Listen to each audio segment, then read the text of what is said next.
Well, our CBN News chief political correspondent, David Brody, is with us right now. David, I understand that the write-ins were actually exceeded the total that Moore got beat by. Well, what do you think about that, Alabama? What are you hearing?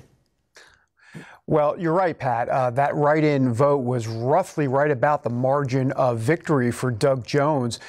There's so much to dissect here. Let's just start with one word, which is momentum. Democrats have it. They had it in Virginia, New Jersey, now Alabama, deep state Alabama, which obviously has shocked the White House to a degree. But let's also remember here, why is momentum important, Pat? Well, look, the Democrats are charged up, and therefore this deplorable army, this pro-Trump populist base around the country, they better get their act together in 2018, because if they don't match that momentum that Democrats have, it is going to be a rough road for the president and, quite frankly, Congress in the midterm elections. And why does it all matter? Because, Pat, look, if the House flips and becomes in Democrat control, then all of this this impeachment talk that we're kind of hearing here and there behind the scenes and all that, look, that's all going to come out. Democrats will have control of the House, and all of a sudden impeachment becomes a big, bold 14-font headline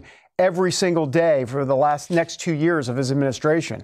Well, David, you know, here in Virginia, there were allegations against the Republican candidates, like he voted to take away my health care.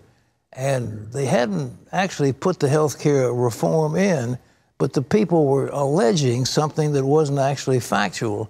Do you think that's happening in these other races, that if they don't get something done, that they will be held accountable for some sort of a failed policy?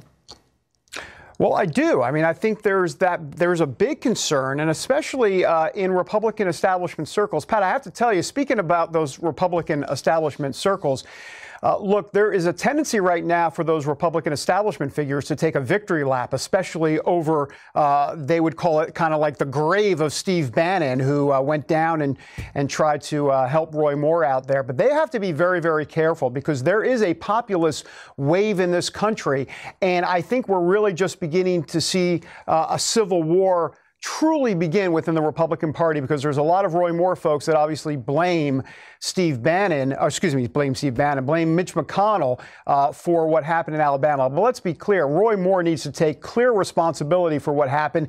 He had a disastrous interview with Sean Hannity when he tried to rebuff some of those, allegations, and it didn't go well. It didn't go well at all. And what we saw in the exit polling, Pat, as it relates to Roy Moore, is that even though he won white women 63% to 30% over Doug Jones, normally a Republican candidate in Alabama is getting 80% of white women. So there was a drop-off. And evangelicals, yes, they supported Roy Moore. You're going to hear that in the mainstream media.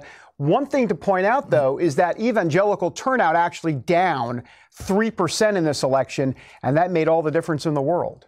Well, you know, Roy Moore, the women who were bringing these charges were relatively credible.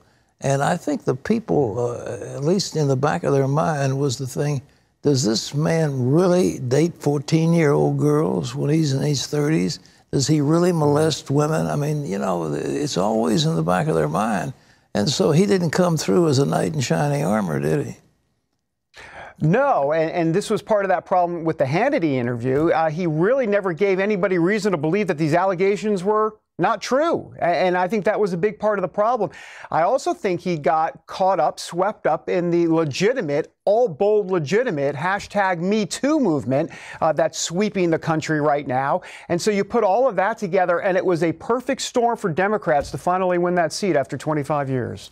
All right, the Senate is now razor thin, one vote. The House is now coming in play. Do you see a movement where the Republicans might lose control of Congress? I think that's the trend. Yeah, I absolutely think that's the trend. And it goes back to a little bit of what I said at the beginning, which is simply, if Republicans not just don't they have to get their act together, but beyond that, that deplorable army base around the country has got to step up. And the problem here is that you've got Mitch McConnell and establishment Republicans wanting certain candidates, and you got Steve Bannon and others, and even Donald Trump to a degree wanting certain candidates that are more populist in nature. And so you've got two competing factions in the Republican Party, and they may be their own worst enemy, and the Democrats will capitalize on it. Well, David, we will watch it with great interest, and thank you for your analysis.